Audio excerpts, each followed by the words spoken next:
So hi, we are back again and live. So Marcos talked about sunny weather in Costa Rica.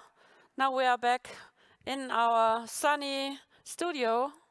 Danny, nice to meet you. Yeah, it's really sunny. We feel very comfortable. We have t-shirts and about the beach and swimming in the ocean. We talk a little bit later on. Let us talk about what is happening. And just behind the camera, you tell me that the open category is very special because they deal with completely different problems to solve. Yes, so effectively, every year with a host country, they decide on a different theme.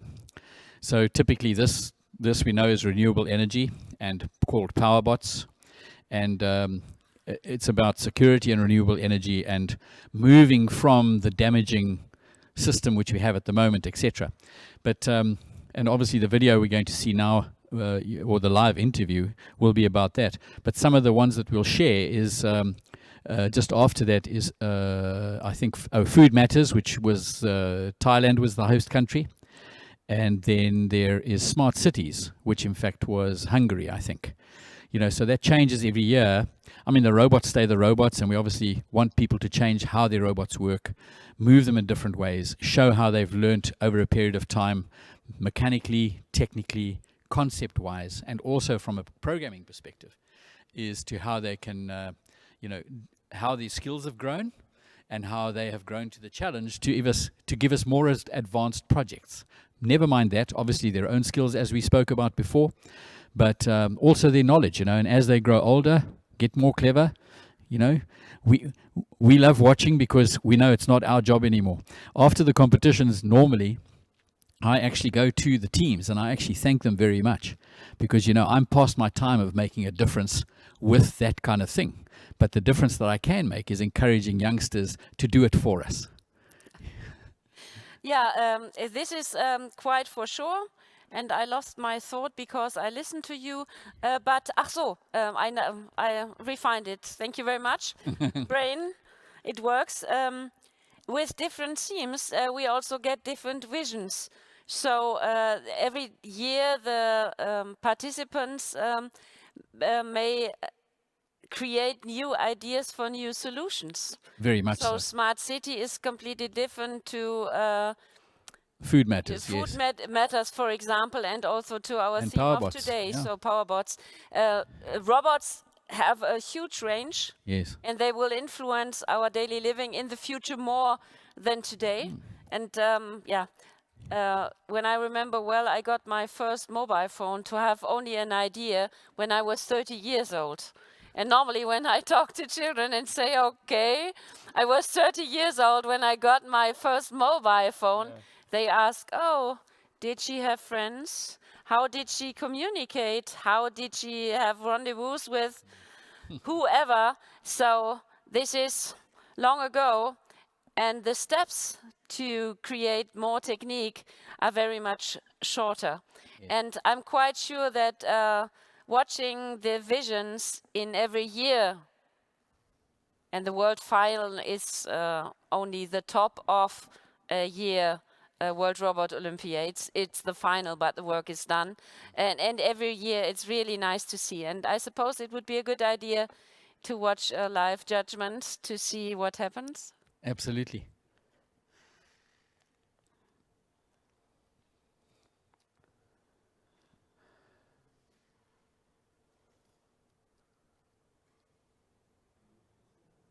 There's no sound.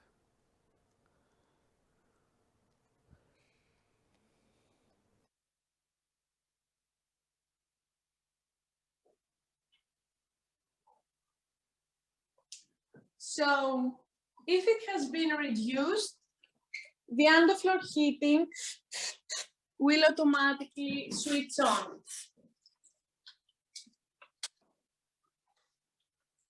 Also,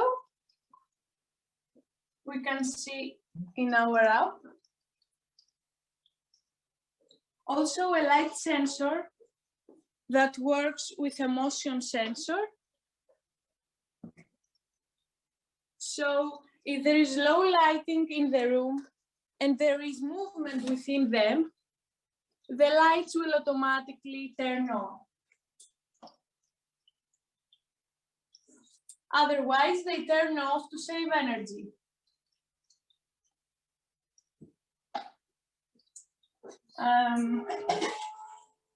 Here are the microbits from our rooms that sends the data to this microbit with radio, and also this microbit sends the data to this Raspberry with USB. Furthermore, here is an aquaponic system, a system where plants and fish coexist. An aquaponic system has many advantages, such as that we use only 2% of the water that we would have used to a normal cultivation. We use 30% less energy that we would have used in a normal cultivation. The plants grow twice as fast, and also the building gets insulated from the roof and from the walls. So in order to save man-hours so we can produce more energy, we made this machine that will automatically separate the fruits from the aquaponic system. This machine, a robotic arm, picks up the fruits from this bucket, places them in this box, and from there, a servo motor pushes them into the conveyor belt, where they are recognized by an AI camera and afterwards delivered to the correct wagons.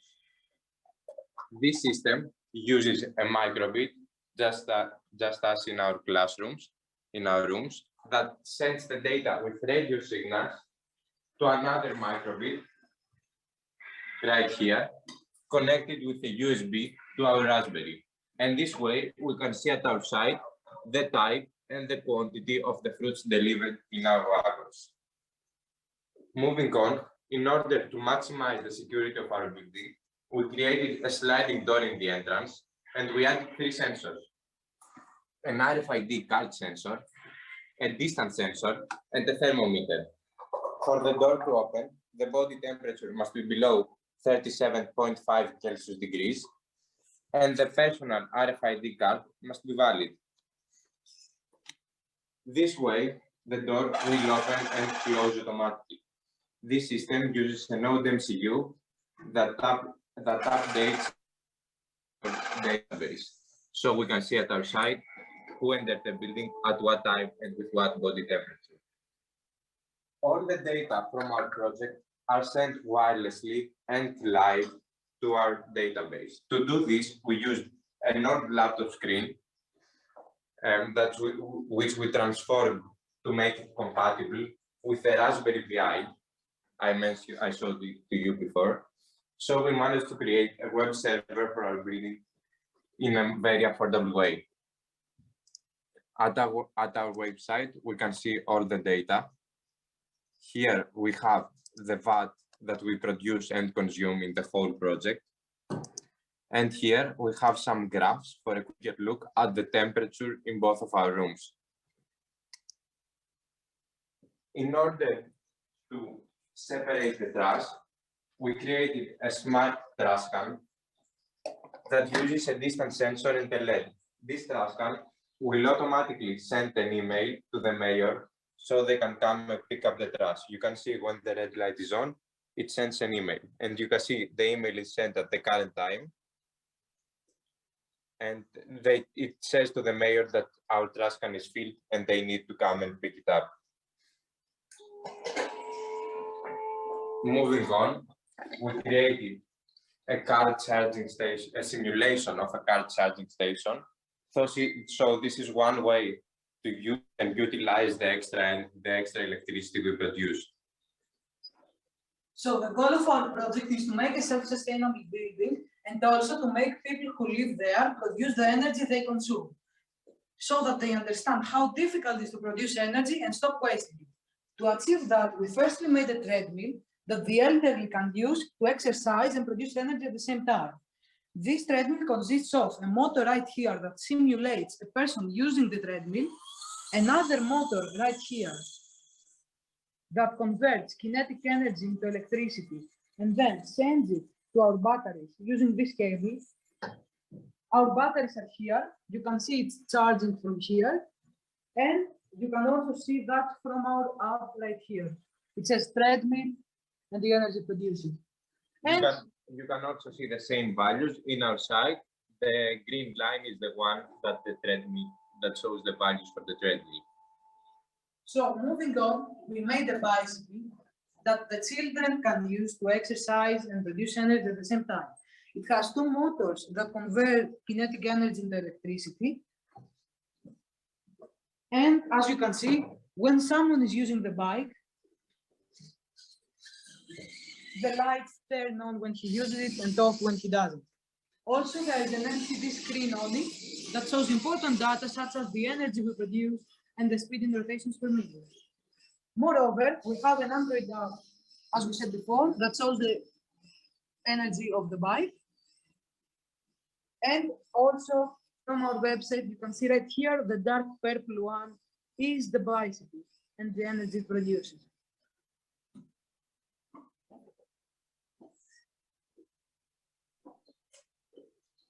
Moreover, we made the solar panel device with solar tracking mode.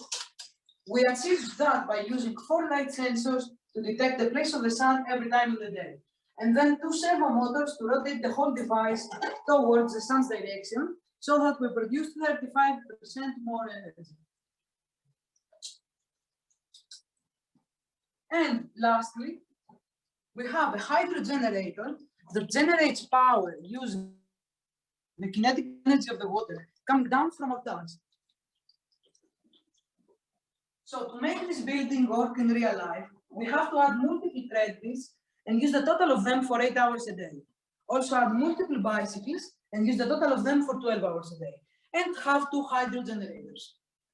We hope you enjoyed it. We are open to any questions you have.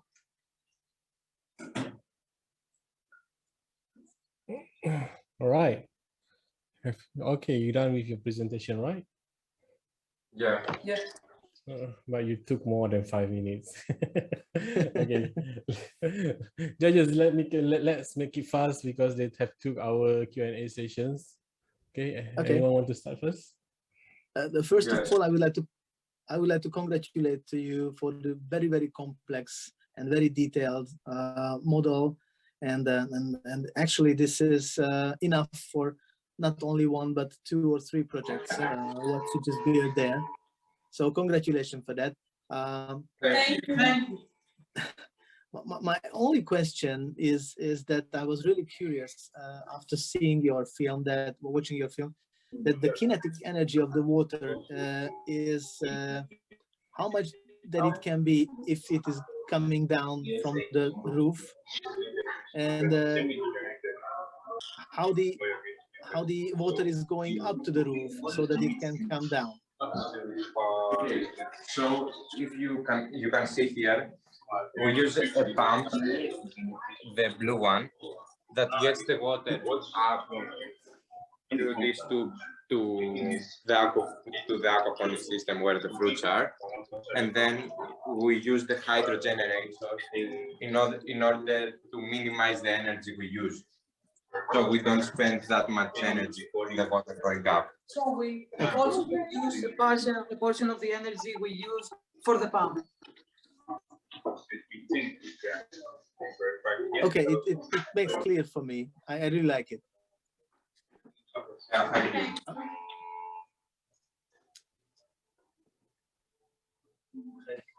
Right. Okay. Yeah. Okay. Can I go ahead? Yeah. I'd like to know the project. Okay. Okay. You can go ahead.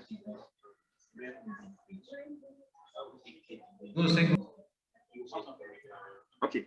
Yeah. I said I like the project, but my question is, the goal of the project is to produce energy that the people consume. They produce the same energy that they consume, so they will know how difficult it is to produce energy sometimes, which is a good one.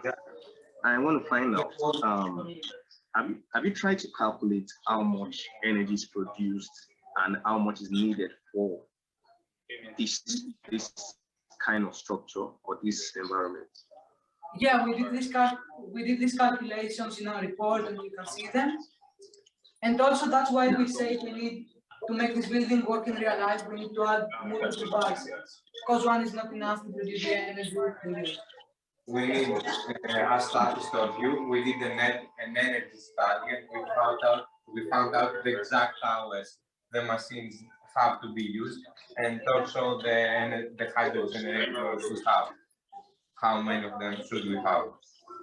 We need 12 hours of the treadmill. 8 hours of the treadmill, 12 of the bicycles, and 2 hydro generators. Okay. Yes. It's second question. I also you talked about the sensors tracking the sun, the rays of the sun to get some energy. I think you talked about something like that. The solar power that you're trying to do. Can you repeat? Yes. So you said?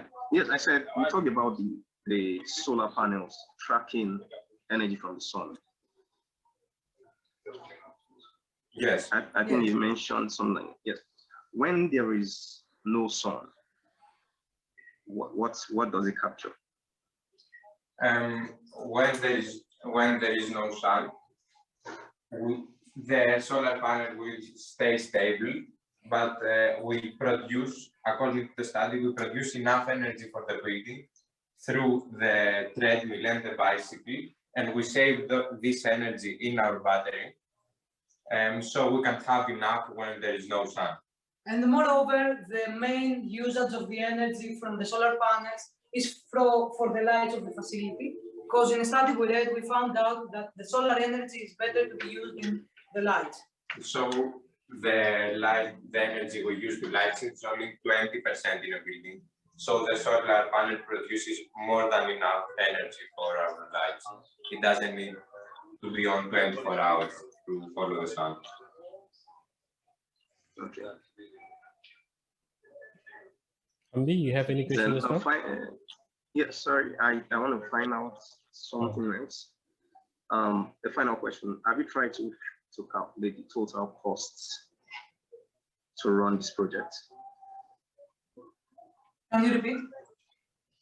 Yes, I said, have you tried to do a total cost, a budget for this project? No, we only calculated the what it will produce, and how many hours we need to exercise for it to be viable. Okay.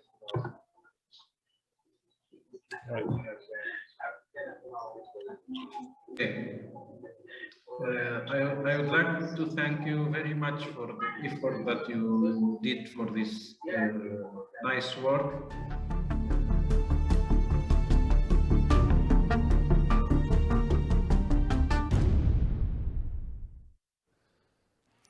Danny, I'm again completely impressed. What a complex project. Yeah, very much so. We were just talking in the background while we were watching the interview that I think these participants didn't go to school. They spent all the time this year on their project because it is such a complex and very diverse and big project. So it's amazing to see, and typically what the judges are trying to find out and see is if the participants know what they're talking about. So they try and direct the questions to make sure that the participants or the team know how to answer the questions, because in that they will know whether they actually did the work themselves. We have the same situation as in regular category. The incredible thing with this, which was missed out and which is in the report, that this project is called Blossoms and Roots, okay, which effectively is a combination of a retirement home and an orphanage, and to help both parties. And that's the blossoms, which are the young ones, and the roots, which are the old ones, And incredibly, I just know from some research I did many, many years ago that in the UK, for example, they found that it was beneficial to have the chatter and playful sounds of children in a nursery school next to an old age home, because it stimulates and uplifts, the senior people to actually, be more positive about life. Yeah. But yes, an incredible project. So yeah, it's amazing to see. And obviously this was in the senior category. and the team was autonomous from Greece. Congratulations to them. Yeah, really, congratulations. And it's the senior team, but we are talking about young people between 16 and 19 having ideas like this. And again, tell everybody who is interested in new ideas and really cool young students and employees at least, you will find them in this final and also during the year in the national competitions. And you saw also the judges. And then he told me one was from Ghana, one from Egypt. One from Hungary, and then the head judge was from Malaysia. And the interview host wasn't there today because I think they probably had a problem with connectivity in their country. So the head judge would have taken over. Yeah, but incredible what happens even by judgment. Everybody has another schedule, another time. So for us here, where we are in Europe, the time which we orientated on, it's 20 past 4 o'clock in the afternoon.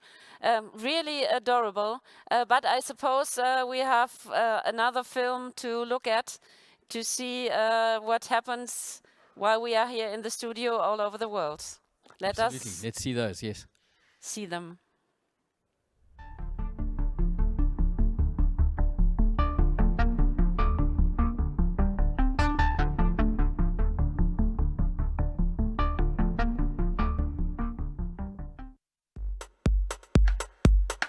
The basis of healthy meal is the vegetables, but sometimes the growing of vegetables is not possible.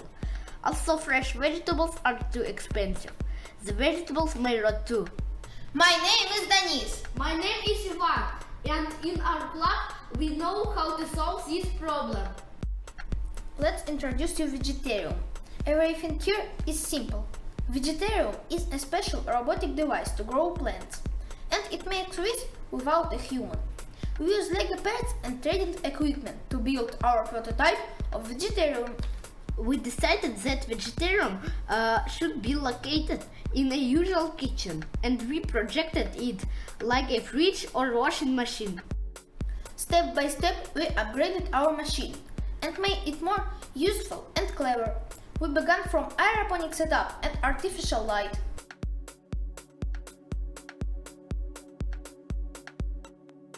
The next model was equipped by machine vision and manipulator. After that, we added seed planting by pneumatic setup.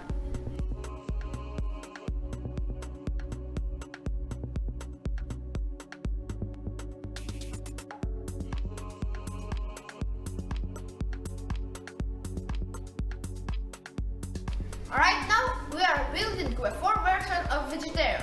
It will have a special edition for World Robotic Olympiad. If you want to know about vegetarian more, see you on World Robotic Olympiad in Thailand.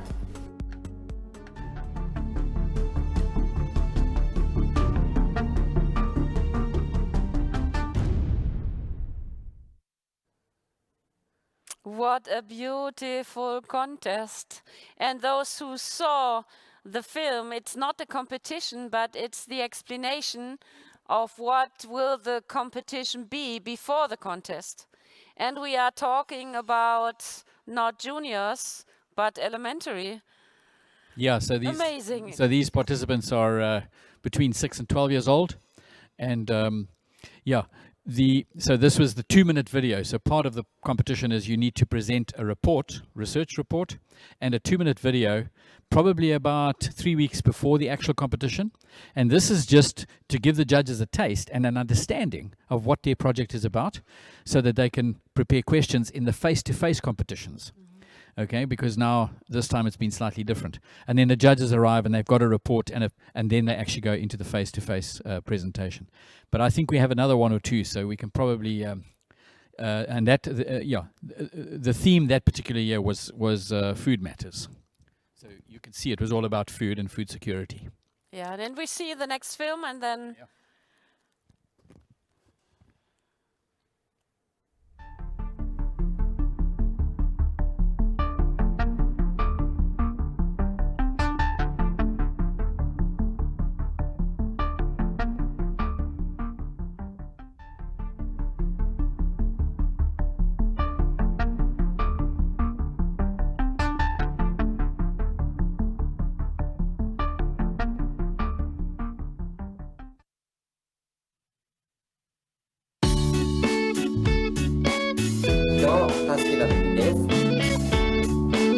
したいことを知る時です。好きなものを食べる時です。大好きな家族とご飯を食べる時です。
Yeah, this was a junior category, I suppose, from Japan, and incredible how they try to solve problems for their grandparents, perhaps, or for them in the future. Really amazing. Yeah, so it's about a robot actually assisting to feed a grandparent who's unable to, but doing it with virtual reality from a different place. You know, so really incredible, yes. Yeah. And that was also around food matters, yes. Yes. And I suppose we have another film to get an idea how broad the range is. Yes, so the next one I think we've got is different. So we've had food matters, so the next short video will be smart cities.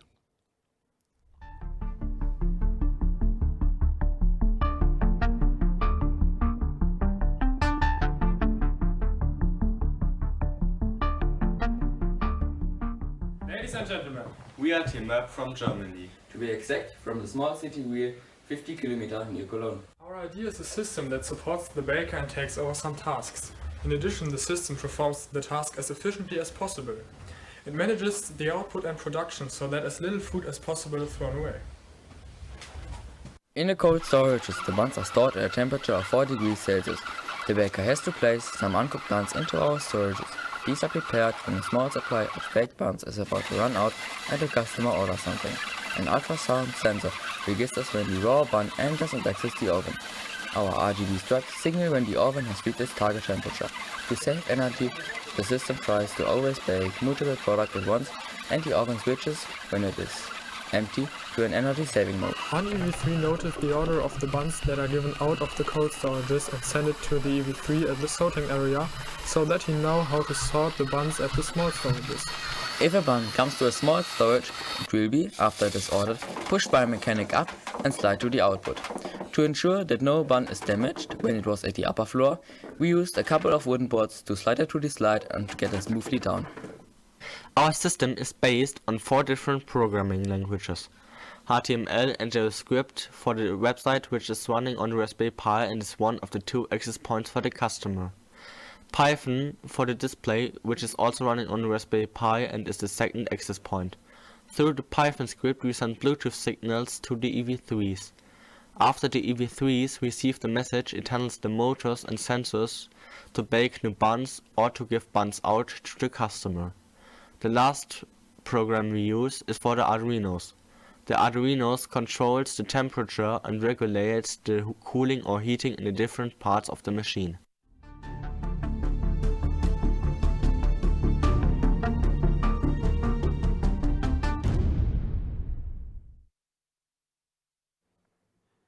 Yeah, watching these films, we need not to be afraid for the future because this was not senior but junior. So young boys between 13 and 15 who are in school and far away from a work life, but I'm quite sure their direction into work life is already based. If it's a bakery when they're 13 or 15, you know, we just don't know what they're going to be capable of.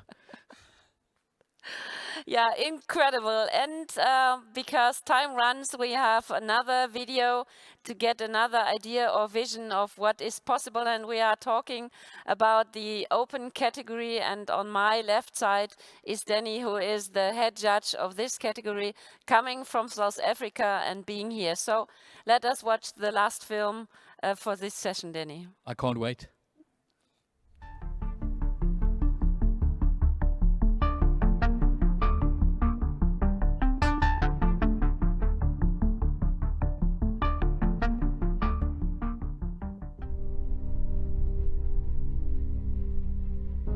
A million people have been killed or injured by anti-personnel landmines. 26,000 people a year become victims. That's 70 people a day, 1% every 15 minutes. Experts estimate that over 100 million landmines may still be hidden around the world, and they are difficult to locate and remove. Our project helps governments all around the world in all kinds of emergencies. It focuses on demining and provides governments with the maximum amount of data needed. Squadrons will gather data, analyze it, and link this data with the mine map through its systematic programming. Hazard bots can climb stairs, drive through mud, and operate in all weather conditions. Assist bot provides hazard bot with important and vital indications about targeted areas.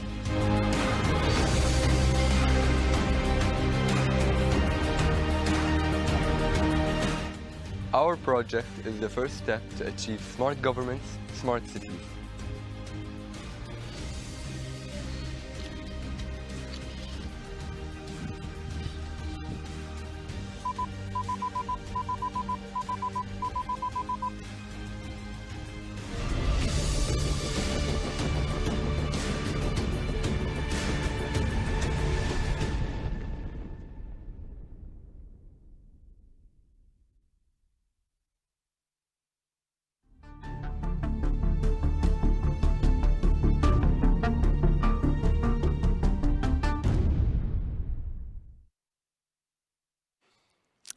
Now, Danny, I'm really deeply touched.